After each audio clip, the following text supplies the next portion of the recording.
SCP-038. Object Class Safe. Special Containment Procedures.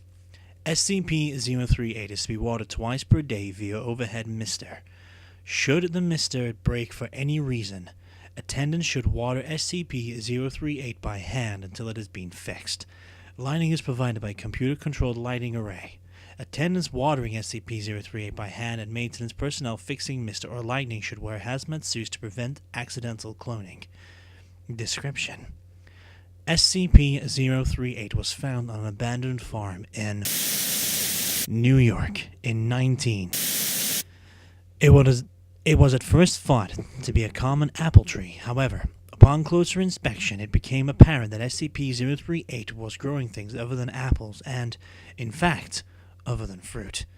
SCP-038 has the ability to clone any object that touches its bark, objects being growing almost instantaneously and reaching maturity within a matter of minutes. A weight limit of 90.9 kilograms or 200 pounds per object has been previously recorded. Objects that SCP-038 has thus far cloned include apples, oranges, watermelons, eggplants, candy bars, snack foods, televisions, toasters, laptops, keys, chairs, wines, DVDs, CDs, cats, dogs, and people. Human-animal cloning through SCP-038 is not recommended, as they appear to age quickly. The majority of these clones live on average 2 weeks.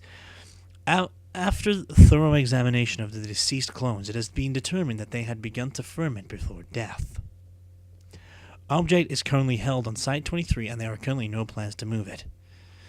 Addendum Number 1. Dr. Clean has requested that personnel discontinue the cloning of items from the vending machines. Addendum Number 2. Dr. Clean has requested that personnel discontinue the cloning of personal items. Addendum Number 3. Dr. Clean has requested that personnel discontinue the cloning of movies and music. Addendum Number 4.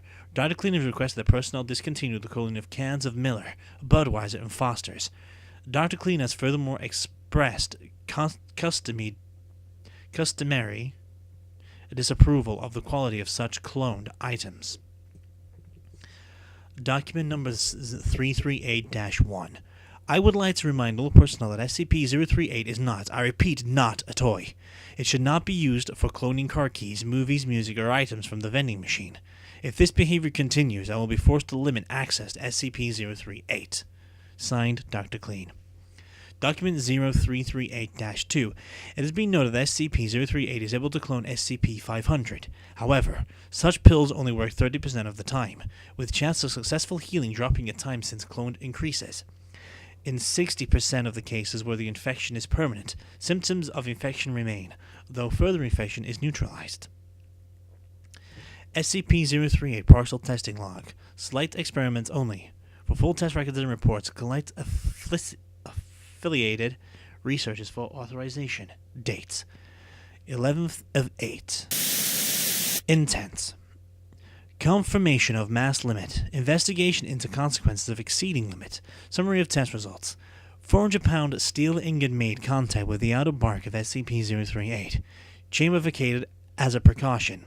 Cloned ingot grew at typical speed, but growth halted abruptly short after completion.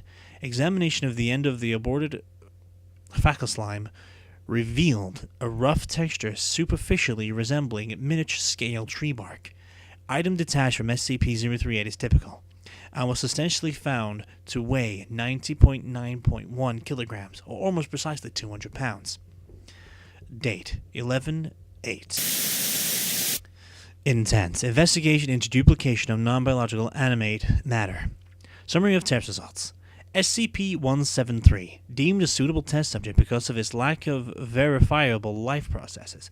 Introduced into the containment chamber by Class D personnel. Contact made with the outer bark of SCP-038 and SCP-173 returned immediately to containment.